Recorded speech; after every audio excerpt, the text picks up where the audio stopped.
তুমি চিকেন খাও? আমি এরকম প্রতিদিন খাই না, এরকম একদিন আর দিন খাই, তোমার মতো দিতাম না, বুঝছো? আমি অনেক কম খাই, যে খাইতেছি বাসায় যা কিছুই খাবো, তাহলে মোটামুটি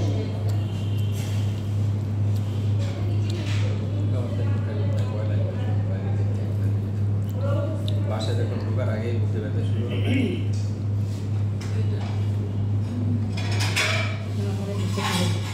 মানে আমার টোটাল শাক পাতা খাই, টোটালি শাক পাতা খাই দেবো।